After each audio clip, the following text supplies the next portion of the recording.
A couple of videos ago, I talked about why I think horror should be appreciated, which you can watch here if you haven't yet and you want to. But I didn't talk about many indie hits. Indie horror in general never ceases to surprise me. It's capable of delivering big budget scares for a price tag at low or even free. Today I'm going to take a look at a few and break down how I think they accomplish this, either on par or in some cases better than big budget titles. If this is a topic that interests you, feel free to stick around while I give my thoughts on why indie horror is important. My friend over on the channel, Indented, is kind of a resident expert on the subject. He plays lots of games, and a good chunk of these are indie horror games. He kind of gave me some of the ideas for this video, as well as a list of games he picked that represent certain strengths of indie horror well. I feel as though the most efficient way to structure this is to give a rundown of the game's plot or gameplay elements, and then talk about what I think makes them effective. Keep in mind most of these are short experiences. Small stories told in a 5 to 15 minute time frame. However, I think this is one of the strengths of indie horror. Condensing the scares and plot into a short time frame and cutting out any unnecessary padding can really make for a memorable experience. As good as they are, something like Outlast or Amnesia that takes 5 to 8 hours to play can eventually grow tiresome or even exhausting after you've died to the same enemy or seen the same jump scare for several hours. Another unfortunate side effect of being a bigger title is that they can sometimes fall into the same tropes set by the industry over and over. Oftentimes I find myself predicting what's going to happen next, and while it does still happen with indie titles, I find them more unpredictable, often trying harder to do things differently in order to stand out and subvert players' expectations. First up in the list is a game called Wrong Floor. It's a pretty simple premise. You get into an elevator, it shits itself, and falls down into a derelict floor of the building. Your objective is to get the elevator working again and get out. It's incredibly dark down here with scant few lights to be found, and when you do find a light, it's the world's shittiest flashlight, barely illuminating the path in front of you and flickering on and off if you, look at it too hard. The use of darkness, coupled with the long ominous hallways, makes the lighting in the game just so terrifying. The claustrophobic spaces and industrial noises of the building create such a spooky, tense atmosphere where anything could be right around the corner. You see some signs that a killer may be living in the derelict building, and as you progress to fix the elevator, you see him. There's a few well-timed jump scares here, and seeing him off in the distance is absolutely horrifying. This creates a sense of urgency to repair the elevator as quickly as possible. Once you reach the boarded up area where the breaker box is, and you flick those back on, you're able to leave. But not until your friend sees you off one last time. It was here I expected him to do something, but instead he just stands there menacingly, watching you leave. He's just standing there, menacingly! The next one I played was Veinless Property. This one wears its inspirations on its sleeve.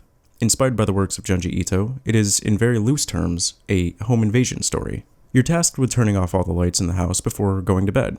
Because the true terror of this game is high electricity bills. Just kidding, it's the horrifying abominations that break into your house after you've turned the lights off.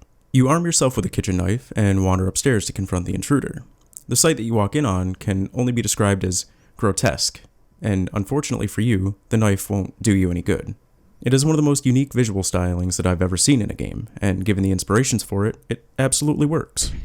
It's a short game, and it gives you just enough story to get the player's imagination flowing, and I think stories like that leave things up to the imagination, can be the spookiest of all.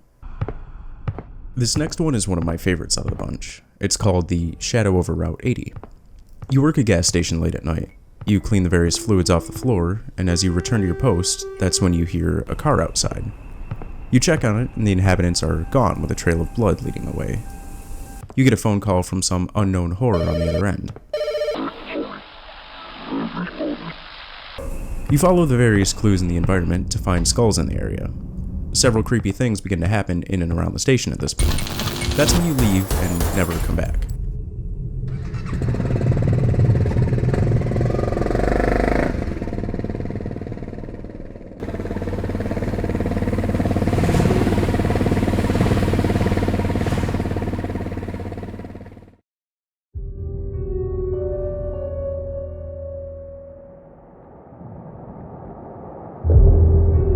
Just kidding. However, the game does give you the option to do so, which I think is kinda neat. Depending on your actions here, there's 5 possible endings, which I won't spoil here, but the game does a good job at telling a short story in a very effective way. I really love the graphics of this one. I'm a sucker for old PlayStation 1 style visuals. The retro styling is both aesthetically pleasing and beneficial when making the game, since it shows you don't need outstanding graphics to make an effective horror game. Another part I thought was cool is the design of the creatures. Something about things with stretched human features always just sends a chill down my spine. The horror sequences here are also masterfully done. Typically things are shown just out of sight, quick flashes of the terrors that await you as you proceed. I think the atmosphere here is fantastic. You're alone in this area, surrounded by terrifying, unfathomable creatures. Notes taken straight from H.P. Lovecraft. This one is definitely worth checking out if you haven't yet. Next one is a bit of a viral indie hit, so I'm not exactly sure if it counts, but I got it in a Humble Bundle, so it seemed like a good time to talk about it. Also, the funds went to charity, so can we get a pog in chat for charity? Mortuary Assistant is similar in gameplay loop to Phasmophobia, where it's essentially a glorified guessing game. You play as Rebecca on your first night of embalming bodies. However, you find out that one of them hosts a demon, so you're tasked with embalming bodies like any other day, and figuring out which one hosts the demon so you can burn it. During this time, the demon will continue to drain your sanity and show you visions of your not-so-good past, all in an attempt to possess you. So while you work to confront both your past demons and the literal ones in front of you, the game will send many terrifying events at you. Most of these shots are pure nightmare fuel, and it all reminds me of the movie Autopsy of Jane Doe, which you should watch if you haven't yet and you like this type of horror. Or that bit from Hereditary where the old lady is banging her head off the ceiling, which always makes me very uncomfortable for no reason. The flashback sequences are all very well done and visceral. They all work to tell the story of Rebecca by throwing the player into her shoes during these not-so-good times of her life. I won't spoil any more for those who haven't yet played it, because I think the best way to go into it is completely blind. I miss you so much. I don't care about anything anymore. The last one I played was Fears to Fathom Carson House. In fact, I guest starred in a video by Removed that you should definitely check out after this because it's outstanding and he deserves more credit for his outstanding work. That'll be linked in the description. But in short, you're house sitting for a man, and slowly more and more odd things begin to happen during the night. Flowers are delivered.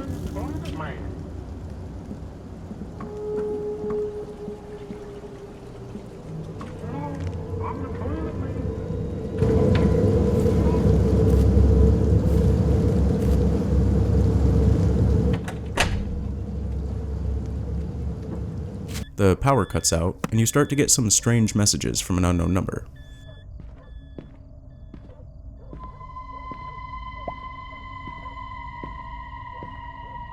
You see some oddities in the security camera.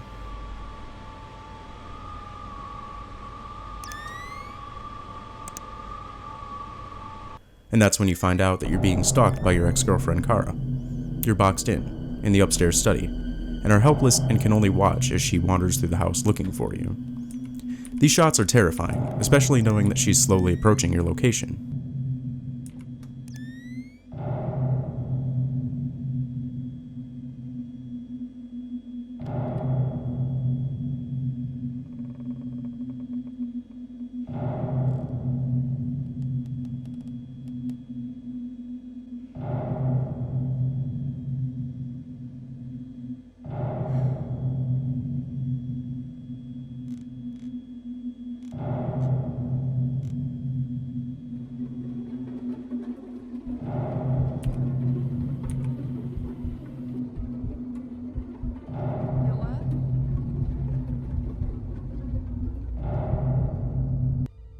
While her back is turned, you make a break for the exit and narrowly escape with your life.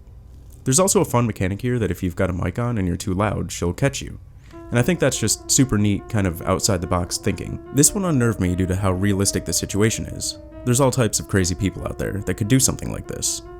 The silence of the house becomes deafening. It's ominous in nature.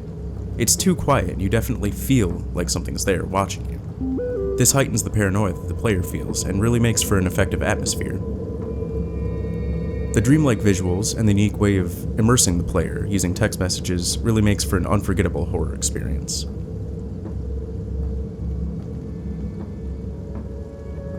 You can tell that these games are labors of love, truly things made by people with a passion for the craft. They can be effective ways to tell a story while scaring the player in unique ways that you don't often see with bigger budget titles. The amount of effort that goes into games like these, which are available for less than $5 and in most cases free, is crazy, and the effort really shows. It's my hope that talented people will continue to make hidden gems such as these, and that they get the attention that they deserve. Because in the sea of uninspired media that comes out throughout the year, they're truly a refreshing thing to see. Thank you so much for watching. If you watched up until now, it means a lot to me, and I genuinely hope that you've enjoyed it. If you want to like and subscribe too, that would help the channel out immensely. If you feel like commenting, feel free to do that as well. Do you have a favorite indie game? Is there one I should check out for the future? Let me know. Check out Removed, he does content like mine, essay stuff and whatnot, all top tier production quality, absolutely outstanding stuff, and it's a crime that he doesn't have 1 million subs yet. He's very talented. Check out Indented too. This video was mostly his idea. He plays indie games and is absolutely hilarious to watch. He definitely deserves the attention as well.